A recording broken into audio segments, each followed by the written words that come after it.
welcome to Uncommonly Good MTG. I am your host, Dr.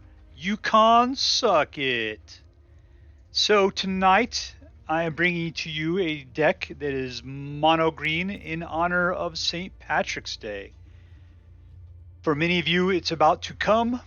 For many of you, it is already happening. And if you're watching this in the future, it's already long gone. But anyways, for me, it's just about St. Patrick's Day, and I'm going to pump this one out. So let's take a look at what's in the deck. We've got, at the low end here, we've got Azusa's Mini Journeys, who allows you to play an additional land on the first turn. You gain 3 life on the second turn. And on the third land, you get a 3/3 creature out. And then whenever Likeness of the Seeker becomes blocked, you untap up to 3 lands you control. So that allows you to potentially pull some tricks to put out something big. We got, what is it, Ilysian Caryatid. Wait, you know, I read these all the time, but I've never actually pronounced them. That's the big thing. So this thing is a little plant creature, and he gives you 1 mana of any color. He costs 2 to put out. Great. If you happen to have a creature with a power of 4 or greater, you get 2 mana of any 1 color instead. So he's a good little ramp guy. We've got Ranger class, who puts out a wolf, and then you can use it to pump up your creatures whenever they attack, only 1 per turn, but still, that's pretty good. And then at the last level, you're able to take a look at the top card of your library at any time, and you can cast a creature spell from the top of your library as though it was in your hand.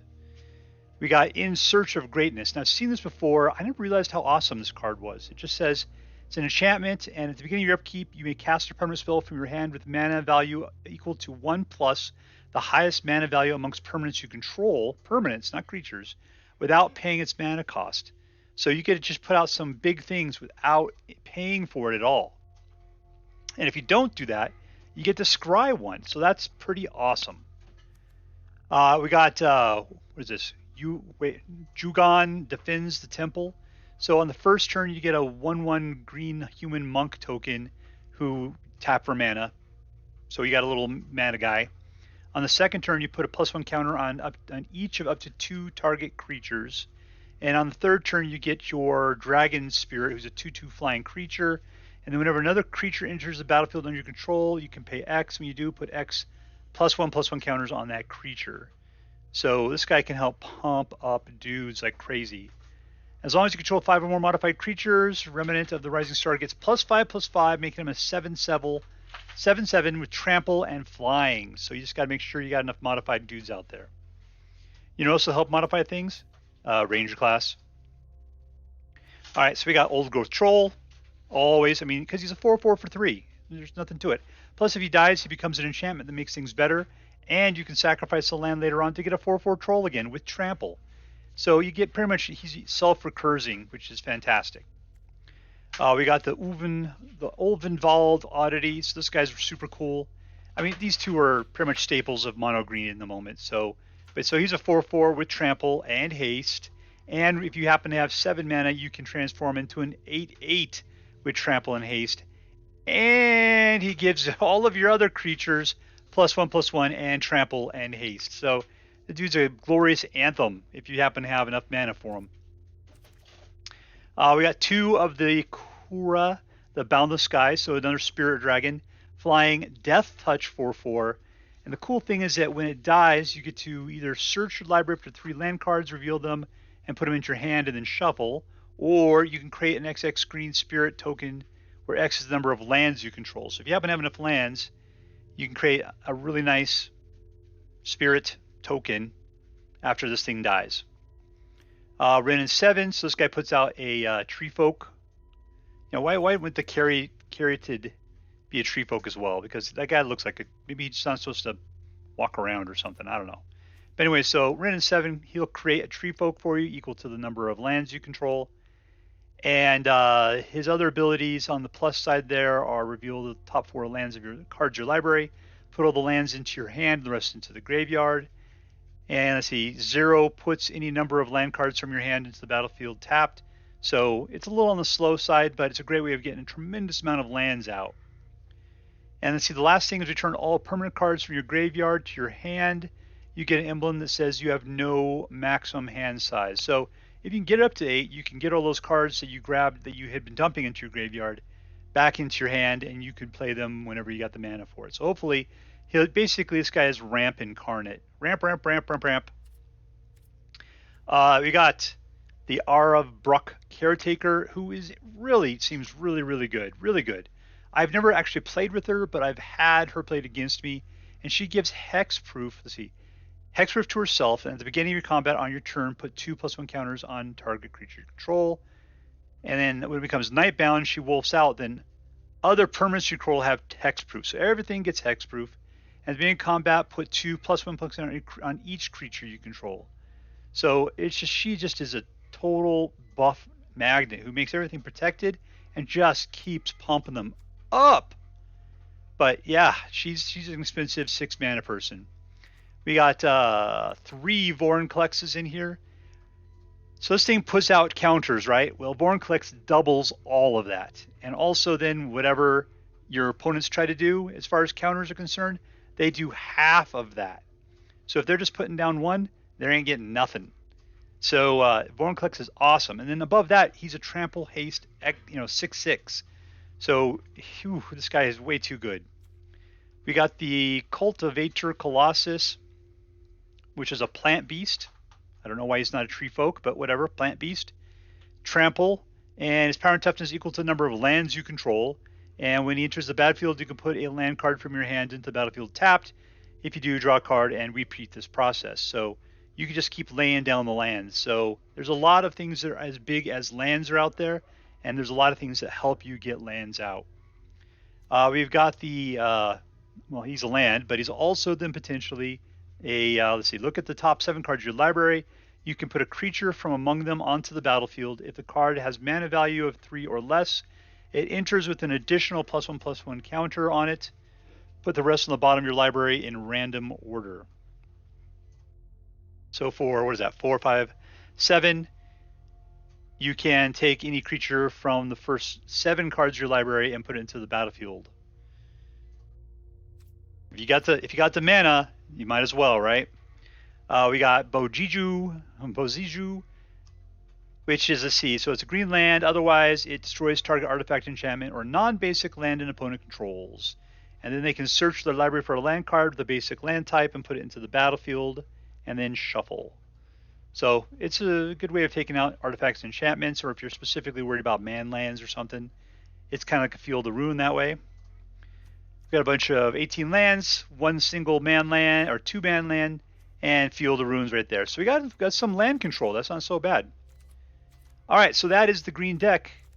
And obviously it's all leprechauns, treasure, and rainbows, which is, of course, St. Patrick's Day. So let's party with this thing and see how well it does. All right, we're playing against PainfulCrouton. I appreciate that name, Mr. Crouton. All right, we've got 2 lands. Well, that'll get us to Azusa's Mini Journeys. And after that, it starts getting expensive. 4, 5, 7. I guess there's no lands there yet. We're going to try it out. Hopefully it won't stall out at 2 mana. Wolf! Mono white versus mono green. They got the first draw, though.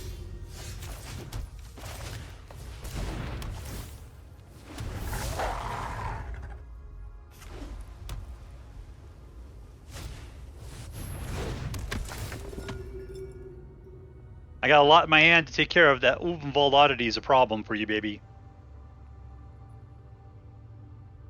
I'd take Wrenn and Seven at this point. Oh, one of the Ulvenwalds. All right. No blocks. That's not helping. That's not going to help me at all. So let's just pop and go in for the attack. We'll take out the Elite Spellbinder at least. If he decided to block, which he did not. It looks like he's going after my Ulvenwalds.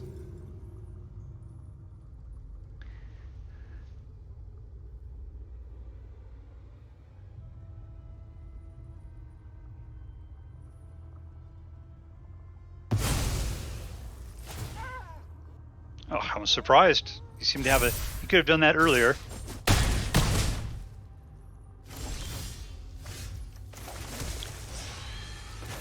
Okay, yeah, so we're toast. There's no way we're going to recover from this.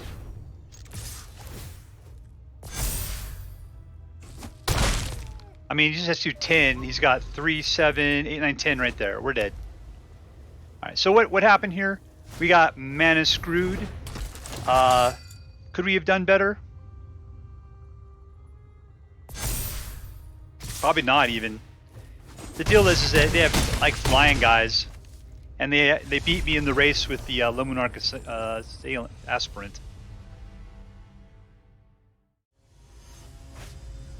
Alright, we're fighting against Rosmerto. Okay, we have more than enough land this time. 1.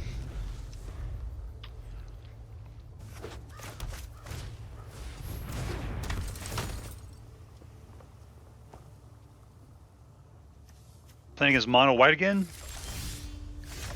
2.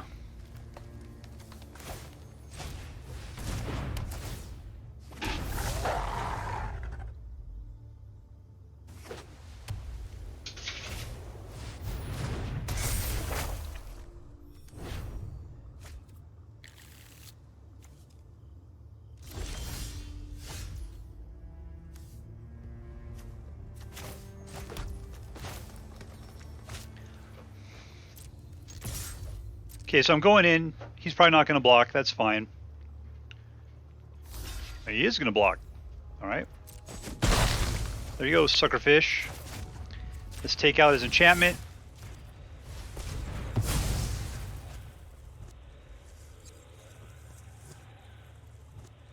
You can get yourself a land, my friend.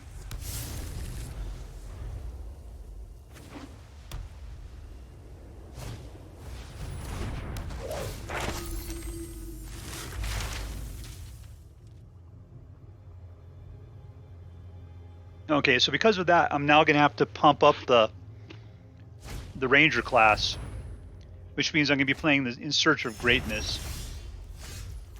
Except for there's 4 right there. Can't pull up. I can't pass up the opportunity for Trampoly Hastiness. Yeah, go ahead and kill it. I don't care at this point.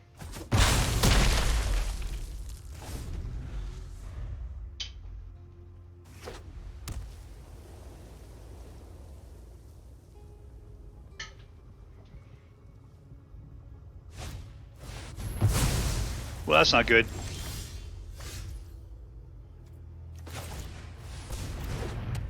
Start the trolls out.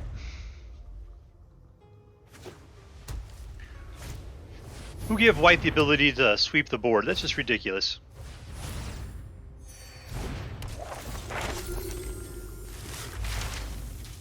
Well, you're not going for land creation, I'm telling you that. I would bet you'd probably go for the mascot exclamation. Yep. Let's see. Let's put out another troll.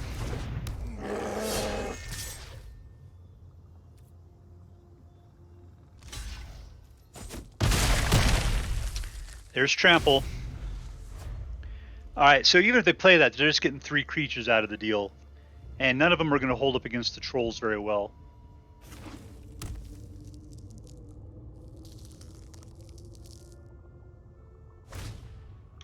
That will do pretty nice for them, except for the fact it just destroys them. 1, 2.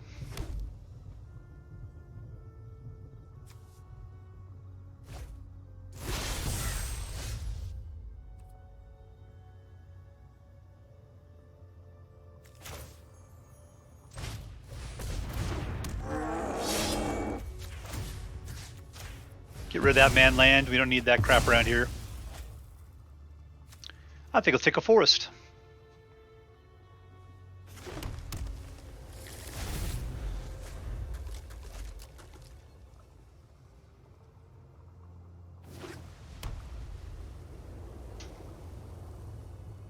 One, two, three, four, five, 6. I can definitely play the Caretaker at this point.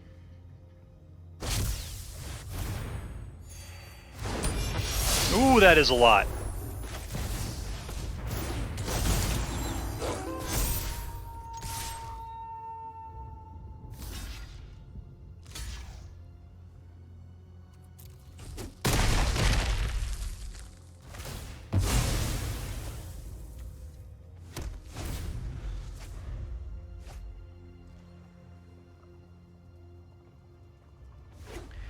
Man, mono white is doing way too good nowadays.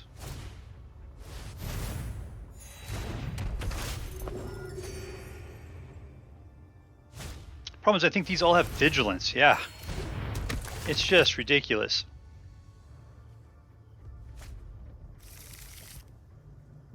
I think it's for a mono white deck. This is actually pretty interesting, whatever the hell they're playing.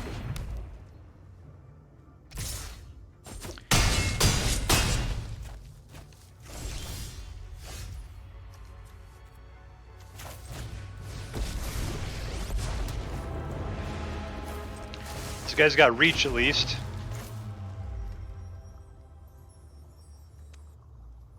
It's not really going to help me to put out additional land. I'll put that out.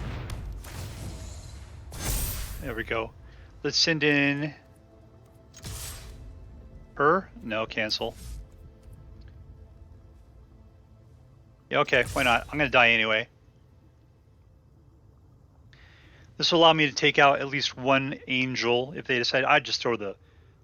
I wouldn't even bother to block. It's either that or put the farmhand in front. Because they can sneak two guys past my tree folk. No problem. I'm dead on the next turn. There's no reason to think this one out, my friend. There are no tricks. I'm completely tapped out. Nothing can happen. And you have the ability to sneak 2 4/4s around my tree folk. There ain't nothing going on here. That's it. Accept the blood sacrifice.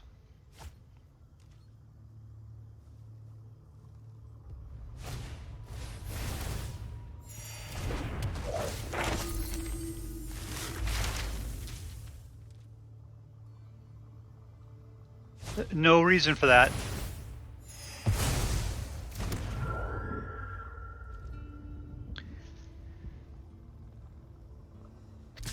Oh, I guess it was a reason. You need to get 2 angels past me. You still had plenty of other guys. I guess they would have only done an extra 3 points of damage. Alright, defeat.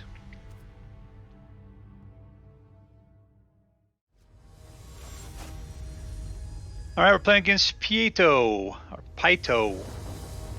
Not sure. And we got 3 lands, which is good. And a nice collection of green cards. This is exactly the kind of thing you want to have in your hand when you start off. Not that one. We'll go for this. I was thinking that was a man land.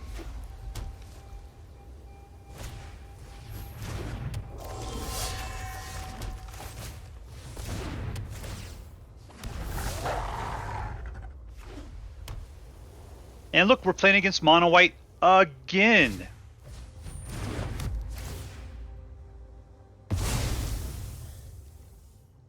You come across chicken pot pie?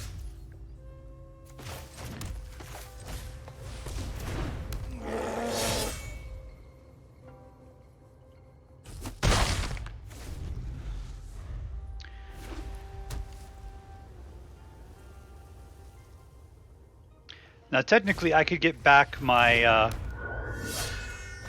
Wolf Maker.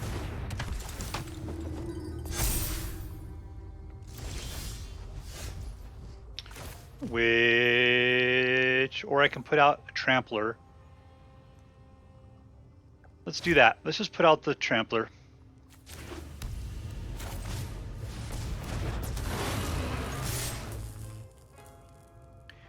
Keep up the heat.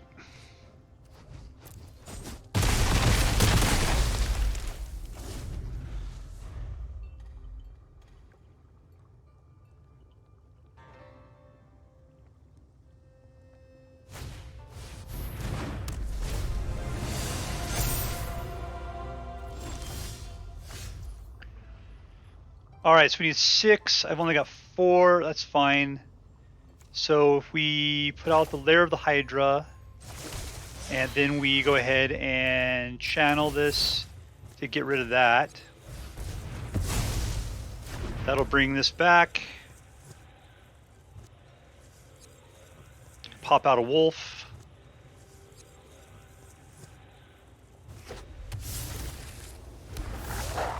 And then we'll go ahead and pop that up. And send in Senior Potty Pants. Alright, so next turn we've got ourselves a Vorinclex. They're gonna be hard pressed for that.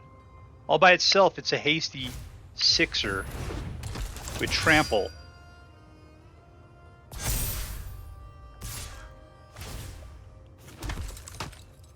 Okay, let's go ahead and eat a wolf. Let's eat a man with our wolf there.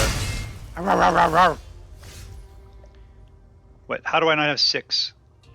Gosh dang it, I swear we had 6. Oh, I sacrificed one maybe? Let's see. I still want to get to him. Let's put out this guy. Let's put out this guy. And, kill somebody.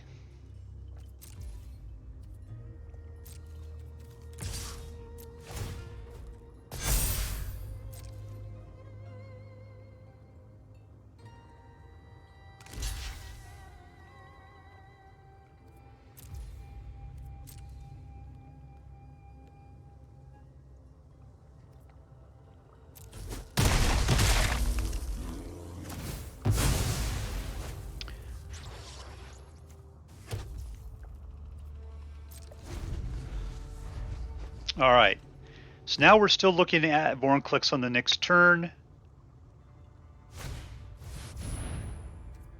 Does this thing have vigilance? Yeah, it does.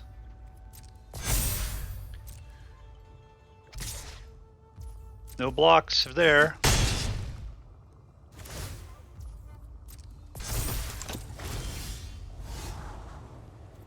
Sure, whatever, man.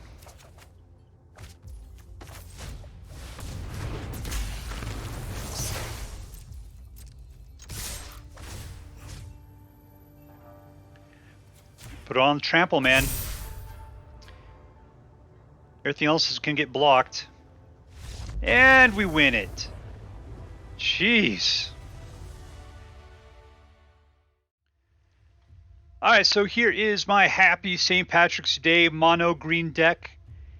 And I personally think this is a good and fun deck. I liked what it had going on to it. I think originally it did come with Esca's Chariot, which I removed because Esca's Chariot is a horrible card that is way too powerful. So if you're the kind of person that can sleep with yourself after playing that horrible should be banned card, then put Esca's Chariot in here. It's a great card. But I cannot do it, so I removed it. I put in more Vorinclexes, I put in more Ulvenwald Oddities, I think I even put in an additional Wrenn and Seven, and possibly a Kura the Boundless Sky. I just kind of spread it around. Put it into the power there because, yeah, that made me feel a lot better as myself. And tonight was 3 fights against 3 different mono white decks. Mono white, the other thing is the first 2, the ones I lost, they played first, which goes a long way in fast aggro decks like this. I'm not sure. I'm fairly certain I went first in the last deck, and that might be why I won. It might be why we won that particular game there. So let's talk about this deck in particular. What was great about it? So I gotta tell you, I thought this card sucked. I never had enough land in my hand to make this worthwhile. So I would definitely tear this one out and call it and just get rid of it, put something else in instead. This guy was cool. 1 mana of any color. Of course, I only need green.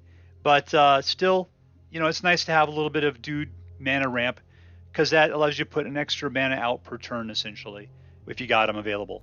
Ranger class, always good. As you can see, I brought it back. I had double wolves out. That was fantastic. This card, we never used. We had it out. I don't even remember. I could have potentially played it, maybe. I don't know. I was more focused on something else. So, yeah, this card potentially could be something better. At the time that we played it, I didn't really even care about what was going on.